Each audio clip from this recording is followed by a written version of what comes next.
প্রথমেই যেটা বলে শুরু করছি সেটা হচ্ছে 19 তারিখ থেকে শুরু করে আজ পর্যন্ত 24 তারিখ হয়েছে, যাদবপুর ইউনিভার্সিটির ভিসি, রেজিস্ট্রার, প্রভিসি কোনো আধিকারিক আজ পর্যন্ত ফোন করে খোঁজ খবর নেয়নি আমাদেরকে আমাদের ছাত্ররা যারা মার খেয়েছিল তারা কেমন আছে। আমাদের কোনো ছাত্রকে একবারও জিজ্ঞেস করেনি তোমার এই মুহূর্তে কন্ডিশন কেমন আছে, তুমি কোথায় আছো, কী অবস্থায় আছো। আমাদের কিছু ছেলের পরীক্ষা দিয়েছে এই মানসিক অবস্থায়, মানে খারাপ অবস্থায় যারা মার খেয়েছে, তার মধ্যে দীপ্তিমান, সুব্রত, অর্ণ, পরিত্র, সঞ্জীবন, প্রীতম, শুভজিৎ, যারা আমাদের ছেলেরা ছিল, ওকে মেরে চোখ খারাপ করে দিয়েছে। ওর চোখে এমনি প্রবলেম ছিল, ওরা জানে সেই জন্য আরও মেরেছে। একদম এখানটায় হসপিটালাইজ ছিল, তার সাথে আমি হসপিটালাইজ ছিলাম। ওরা ভাবতেই পারেনি যে হচ্ছে সেই 5:30টায় যে মিটিংটা ডেকেছিল, কিছু নকশাল ছাত্রছাত্রী যারা মিটিং ডেকেছিল 5:30টায়, জিএস ঠিক করবে। আপনারা বলুন জিএস কি ঠিক করে যায় মিটিং করে, যেখানে 5,500, 6,000, 6,500 টোটাল স্টুডেন্ট আছে একটা ফ্যাকাল্টিতে, কয়েকটা ছাত্র মিলে। এখানেই আমাদের প্রশ্ন ছিল, যখন আমাদের ছাত্ররা সেখানটায় ছিল 5:30টার জিবি 7:30টায় শুরু করে, সেটা লং টেনে নিয়ে যায় 9:30 পর্যন্ত। যখন আমাদের প্রশ্ন আমরা করি, আমাদের প্রশ্ন উত্তর দিতে না পারে আমাদেরকে সোজা মারতে থাকে। সেখানে খুব 2-3টে স্পেসিফিক পয়েন্ট ছিল, জিএস এভাবে ঠিক করা যায় কি না, যে ইউনিয়ন রুম আছে সেটাতে অ্যাপলিটিক্যাল, সেখানে কেন অ্যান্টি ন্যাশনাল, অ্যান্টি হিন্দু এই টাইপের জিনিসপত্র লেখা থাকবে, আর এই জিবি টাকার ওনারশিপ কে দিয়েছিল। সেখানে যারা আমাদের ইউজি আর পিজির ছাত্র ছিল তাদেরকে ধরে মারা হয়, আমরা যারা বাঁচাতে যাই আমাদেরকেও মারা হয়। আমাকে মানে একদম ধরে ধরে হচ্ছে ছোটো লোকের বাচ্চা নিখিল এসেছে, একে ধরে মারো, এখানে এলো কি করে, ধরে ধরে মারা হয়েছে আমাদেরকে। সেখান থেকে আমরা কেপিসিতে মেডিকেল যাই, অ্যাডমিট হই। সেখান থেকে আজ পর্যন্ত কোনো খোঁজখবর মানে ইউনিভার্সিটি অথরিটির কেউ নেয়। তার কারণ সেই মুহূর্তে দাঁড়িয়ে আমি ভিসি স্যারকে হচ্ছে ফোন মেসেজও কোনো উত্তর পাইনি। তার কারণ ওরা ভেবেছিল আরেকখানা স্বপ্নদ্বীপ কুণ্ড হত্যাকাণ্ড হবে, সেই মদতটা ওরা প্রত্যক্ষভাবে দিয়েছিল। আমি বলছি কেন, তার কারণ হচ্ছে এই একখানা ভিডিও, এটা রাতের 1:30টার ভিডিও, 1:30 থেকে 2টোর ভিডিও। ক্যাম্পাসে এতজন ওই মুহূর্তে দাঁড়িয়ে কী করছিল, আর একখানে জিবি কল করেছিল ওই 1:30 থেকে 2টোর সময়, যে এই পুরো ঘটনাটাকে কীভাবে হচ্ছে অন্যদিকে মোড় ঘোরানো যায়। যেটা হচ্ছে পরে এই ভিডিও হচ্ছে আমাদের এই ছাত্র যারা হচ্ছে ক্যাম্পাসের মধ্যে ছিল, যারা হোস্টেলে থাকে তারা তুলেছে, যে এই ঘটনা অন্যদিকে মোড় নেওয়ার জন্য। তো এখানেই প্রশ্ন, যে এই নকশাল মাওবাদী সংগঠনদেরকে হচ্ছে কেন ইউনিভার্সিটি অথরিটি এত মদত দিচ্ছে। আমরা দেখেছি 21 তারিখে হচ্ছে সেকেন্ড হাফে পরীক্ষা ক্যান্সেল হয়েছে, স্যার যেটা বলেছেন। আচ্ছা, কয়েকটা গুটিকতক ছাত্র, যেখানে হচ্ছে টোটাল 11,000 12,000 স্ট্রেংথ আমাদের ইনক্লুডিং স্কলার অ্যান্ড অল, সেখানে শুধুমাত্র 100, 150, 200 ছাত্রের জন্য কি পরীক্ষা ক্যান্সেল করা যায়? ইউনিভার্সিটি কি ওদের ভয়ে কুপকাত হয়ে বসে থাকে ক্যাম্পাসের মধ্যে চিরকালই দাঁড়িয়ে? কেন এটা হবে? আমরা অন্য একটা পয়েন্টে বলছি, এই সিসিটিভি ফুটেজ কেন বাইরে এসেছে? ভিসি তো হচ্ছে বলেছেন যে সিসিটিভি ফুটেজ যে তদন্ত কমিটি গঠন করেছে তারা এসে প্রথমবার দেখবে। কি করে বাইরে গেল? মেলাইন করার জন্য, কাদেরকে মেলাইন করার জন্য, কাদের নির্দেশে গেছে? সেদিন থেকে আজ পর্যন্ত ইউনিভার্সিটির ল অ্যান্ড অর্ডার মেনটেন করতে না পারার জন্য, সিসিটিভি ফুটেজ মিডিয়ার হাতে তুলে দেওয়ার জন্য প্রত্যক্ষ এবং পরোক্ষভাবে আমরা রেজিস্ট্রারকে দায়ী করছি এবং ওনার পদত্যাগ ইমিডিয়েট দাবি করছি। উনি যেন ইমিডিয়েট দায়িত্ব নিয়ে পদত্যাগ করুন, আর যদি ওনার যে রেসপন্সিবিলিটি ছিল উনি সেটা পালন করতে পারেননি, আমাদের ভিসি আর প্রভিসি তাদের যে দায়িত্ব আছে ওনারাও যদি নিজেদের দায়িত্ব নিয়ে ওনারা পদত্যাগ করে দিক, যে ওনারাও সম্পূর্ণ ঘটনার আজ পর্যন্ত তদন্ত শেষ করে উঠতে পারেনি, ছাত্রদের নিরাপত্তা দিতে পারেনি। পুলিশ পিকেটিং এতদিন ধরে বসানোর কথা ছিল, হাইকোর্টের অর্ডার ছিল, সেটা করতে পারেনি। আমরা কন্টিনিউয়াস বেসিসে বলে গেছি ক্যাম্পাসের মধ্যে সিসিটিভি বসানো হোক, সেটা বসাতে দেয়নি আজ পর্যন্ত। তো এই জিনিসগুলোর জন্য রেজিস্ট্রারের পদত্যাগ ইমিডিয়েট, আর ভিসি আর প্রভিসি নিজেরা দায়িত্ব নিয়ে পদত্যাগ করে নিন, এই হচ্ছে আমাদের বক্তব্য। তার সাথে যে 3 নম্বর গেটে একটা গত বছর একটা এনভেলপ মানে আমাদের যে প্রতীকটা আছে, সে হচ্ছে প্রতীকটা ভাঙা হয়েছিল, দুটো বামপন্থী সংগঠন মিলে মারামারিতে ভাঙা হয়েছিল। সেটা নিয়ে কিন্তু তখন কিন্তু কোনো রকম কোনো মানে ঐতিহ্যে আঘাত লাগা, সংস্কৃতিতে আঘাত লাগে এরকম কোনো কিছু হয়নি। বলছি নন্দলাল বসুর মানে এত কৃতিত্ব, এত অবদান আছে ভারতীয় সভ্যতা সংস্কৃতি থেকে সংবিধানে।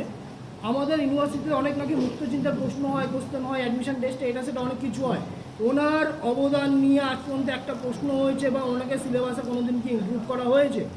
যখন বামপন্থীরা নিজেদের মধ্যে মারামারি করে এইসব ফলক আমাদের ভেঙে দেয়, গেটে করে, তখন কোনো কিছুই হয় না। হঠাৎ করে এত ওনার প্রতি দরদ কেন জাগলো? তাহলে ওনার প্রতি এত যদি দরদ জাগে, উনি আমাদের সংবিধানে উনি যে হচ্ছে প্রতিকৃতিগুলো এঁকেছেন সেগুলো আমাদের প্রতিটা দেওয়ালে, প্রতিটা ক্যাম্পাসের প্রত্যেকটা দেওয়ালে হচ্ছে পোস্টার করে বা এ করে থাকাও, সেটা কেন নয়? আর যে রাজস্ব সিনহার কথা বলছি, আমি বলছি উনি 2026 ফেব্রুয়ারি মাসে দুটি নকশাল বাঁধ এবং নকশাল সংগঠনের যে মারামারি হয় সেখানে উনি মার খান। ছাত্র সমাজে ওনার মিনিমাম গ্রহণযোগ্যতা নেই। উনি চিরকাল মিডিয়ার সামনে থাকার হচ্ছে চেষ্টা করেন। সেদিনকারও দাঁড়িয়ে ওই প্রতীকটা নিয়ে উনি এরকম করে দেখিয়ে বেসিক্যালি মিডিয়া ফুটেজ নিয়ে ন্যারেটিভটা অন্যদিকে ঘোরানোর চেষ্টা করে। তার পরবর্তীকালে সিসিটিভি ফুটেজ টেম্পারিং করে এই করে হচ্ছে আমাদের স্যারকে মেলাইন করার চেষ্টা করেছেন। এই আমাদের ওভারঅল বক্তব্য। ধন্যবাদ।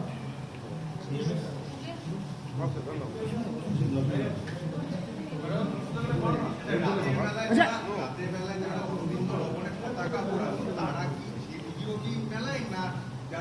সেই ভিডিওর জন্য আমরা অবশ্যই বলেছি যে ইমিডিয়েট বেসিসে সেটার একটা তদন্ত হোক। কারণ আমি যে ভিডিওটা দেখালাম, এই ভিডিওটা সেদিনকার 1:30 থেকে 2টোর সময় হচ্ছে ক্যাম্পাসে এত ছাত্রছাত্রী কোথা থেকে এসেছিল, কেন জিবি কল করা হয়েছিল সেই রাত্রে, তার হচ্ছে যে গ্রুপগুলোতে জিবি কল করা হয়েছিল তার ভিডিও তার মেসেজগুলো আমাদের কাছে আছে, বিভিন্ন গ্রুপের মেসেজগুলো, যে এর পরবর্তী পদক্ষেপ কী হবে না হবে সেটা। আচ্ছা, একটা পয়েন্ট বলেই দিই যখন বলছি, সেটা হচ্ছে শতরূপ ঘোষ নামক একজন আমার নামে অনেক কিছু পার্সোনাল জিনিস নিয়ে মেলান করার চেষ্টা করেছেন। সেই কেসে যেটা 2014 সালে ঘটনা ঘটে, 2016 পর্যন্ত আমি কিন্তু কোনো ঘটনা ঘটেনি, আইসিসি রিপোর্টে প্রমাণ হয়ে গেছিলো। তার জন্য আমি 2016 পর্যন্ত এখানে ইউজি ডিগ্রি কমপ্লিট করতে পারি। তারপর আমি কিছুদিন জব করি, দেন মাস্টার ডিগ্রি করে আবার কিছুদিন জব করি, দেন আবার আমি পিএইচডি করছি। এখন আমি 2018 আইসিসি 2014 যা রিপোর্ট ছিল সেখান থেকে পুরো ক্লিন চিট পেয়ে যায়। 2018 সালে কোর্ট থেকে যে অর্ডার বেরোয় সেখান থেকে পুরোপুরি ক্লিন চিট পেয়ে যায়। এই যে বামপন্থী নকশাল বামপন্থীরা যে হচ্ছে আমার নাম করে প্লাস হচ্ছে তার সাথে এবিভিকে জুড়ে দিয়ে টোটাল যে জাতীয়তাবাদী ন্যাশনালিস্ট যারা ছাত্রছাত্রী বা শিক্ষক সংগঠন বা স্যার বা নন টিচিং স্টাফ আছেন, সকলকে মিলিয়ে যে একটা সম্মিলিত ন্যারেটিভ তৈরি করার চেষ্টা করছে, এটা সম্পূর্ণরূপে ভুল। এদের বোঝা উচিত যাদবপুর ইউনিভার্সিটি ওই 1% 2% এদের দ্বারা জন্য যাদবপুর ইউনিভার্সিটির এত সুনাম নয়, ওদের জন্য বরং তো দুর্নাম। যারা যাদবপুর ইউনিভার্সিটির সুনামটাকে কন্টিনিউয়াস আকাশের দিকে নিয়ে যাচ্ছে, পুরো পৃথিবীর কাছে ছড়িয়ে দিয়েছে, তারা বেশিরভাগই রাষ্ট্রবাদী জাতীয়তাবাদীতে বিশ্বাসী।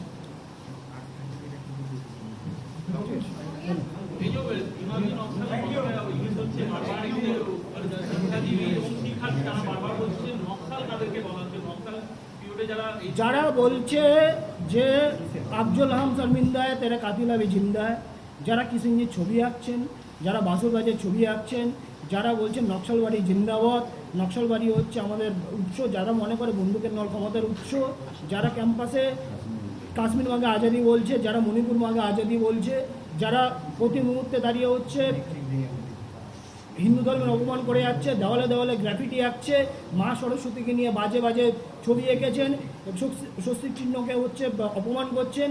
ইভেন আমাদের ক্যাম্পাসে একটা ছবি আপনারা দেখেছেন হয়তো, মোদিজি এবং ট্রাম্পের একটা চুম্বনরত ছবি হচ্ছে ক্যাম্পাসে আঁকা হয়েছিল, সেটাও দেখেছেন আপনারা। দেখেছেন ক্যাম্পাসের মধ্যে এখন এরকম এখনও পর্যন্ত আছে। কাশ্মীরে যে সেনাবাহিনী আছে সেখানে হচ্ছে বেসিক্যালি যারা মিলিটেন্ট হয় তারা এরকম ঢিল মারছে বা বন্দুক মারছে, এরকম কিছু আছে।